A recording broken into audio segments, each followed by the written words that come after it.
Morning student, आज का हमारा टॉपिक है एम्पियर का परिपथीय नियम। तो इस नियम के अनुसार किसी बंद परिपथ की सीमा के अनुदिश चुंबकीय क्षेत्र का रेखीय समाकल पृष्ठ द्वारा घिरी हुई नेट धारा का म्यू 0 गुना होता है। अर्थात हमारे पास कोई बंद पृष्ठ है और उस बंद पृष्ठ की सीमा के अनुदिश यदि चुंबकीय क्षेत्र का हम रेखीय समाकल निकालते हैं तथा उस जो पृष्ठ हमने लिया है उस पृष्ठ में जो धाराएं बह रही हैं उन सब का हम क्या करेंगे, योग कर लेंगे। नेट धारा का जो मान होगा तो वो जो है म्यू 0 गुना होता है। तो किसी बंद पृष्ठ के लिए चुंबकीय क्षेत्र का जो है जो रेखीय समाकलन होता है वो नेट धारा का म्यू 0 गुना होता है। इस फॉर्मूले को हमने प्रूव करना है, यानी कि एम्पियर का परिपथीय नियम को हमने सिद्ध करना है। तो इसके लिए एक चालकता लेते हैं NM, जिसमें I धारा N से M की ओर बह रही है। इस चालक तार पर जैसे हम धारा प्रवाहित करते हैं तो हम जानते हैं कि किसी चालक में धारा प्रवाहित करने पर उसके चारों ओर एक चुंबकीय क्षेत्र उत्पन्न हो जाता है। तो इसी प्रकार से यहाँ पर भी एक चुंबकीय क्षेत्र उत्पन्न हो जाएगा। इस प्रकार से आपके पास चालक है। तो हमने मैक्सवेल के दाहिने हाथ के अंगूठे का नियम पढ़ा था। तो ये आपके पास अंगूठा जो है धारा की दिशा को प्रदर्शित कर रहा है, ये चालक हो गया है पेन। और इस प्रकार से अंगूठा धारा की दिशा को प्रदर्शित कर रहा है।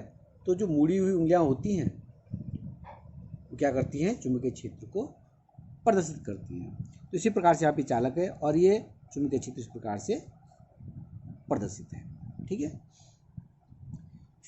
तो इसके लिए हम क्या करते हैं, चुंबकीय क्षेत्र का मान याद करने के लिए हम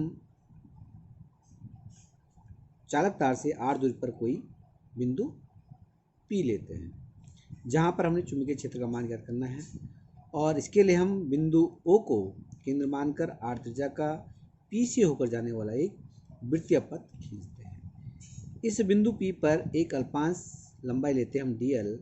तो हम देखते हैं यहाँ पर कि अल्पांश जो लंबाई है और चुंबकीय क्षेत्र B, उन दोनों की जो दिशा है एक ही दिशा में है।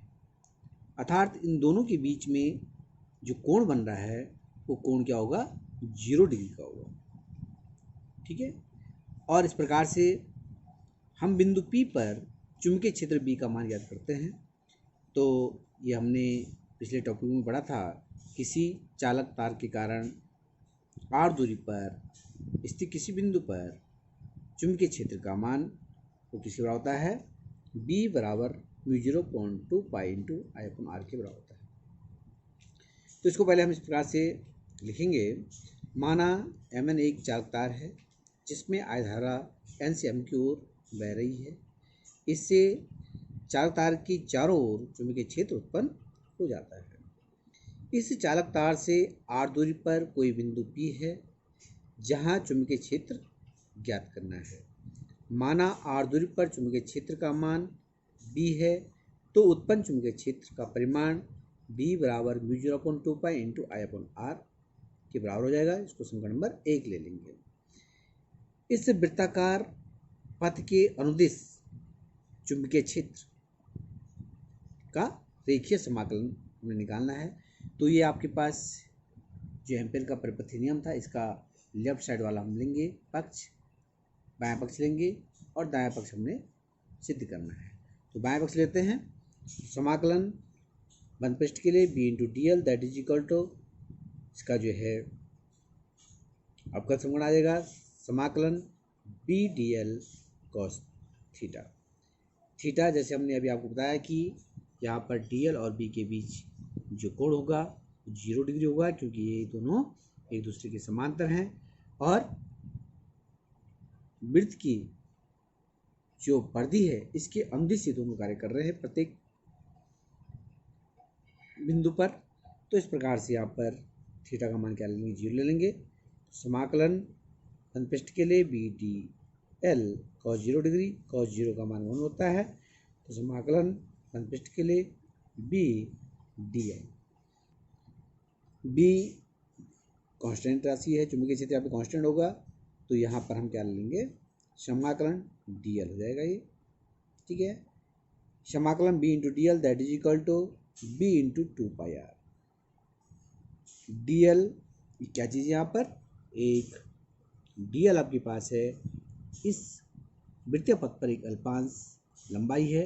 इसी प्रकार से प्रत्येक अल्पांश लंबाई को यदि हम लेते हैं और उसे चुंबकीय क्षेत्र का मान ज्ञात करते हैं, तो यह एक वृत्त की परिधि के बराबर हो जाएगा। तो डी एल, इन सबको हम डी एल को जोड़ देते हैं तो वृत्त की परिधि 2πr के बराबर होगा। तो इस प्रकार से हम यहाँ पे लिख सकते हैं 2πr। समीकरण 1 से b का मान रखने पर, समीकरण आपके पास 1 है, उससे हम b का मान यहाँ पर रख देंगे, तो अब क्या जाएगा, समाकलन b dot d L that is equal to mu 0/2π into I upon r into 2πr। R से आर कटेगा, 2π से 2π कट जाएगा, हमारे बचा समाकलन बंद पृष्ठ के लिए b into D L that is equal to mu 0I। और ये हम देखते हैं यही हमारा जो है एम्पेयर का प्रवृत्ति नियम है। इस प्रकार से हम इसको सिद्ध कर सकते हैं। तो ये परीक्षा की दृष्टि से ये भी काफ़ी इम्पोर्टेंट क्वेश्चन है, आप इसको ध्यान से याद कीजिए। ओके।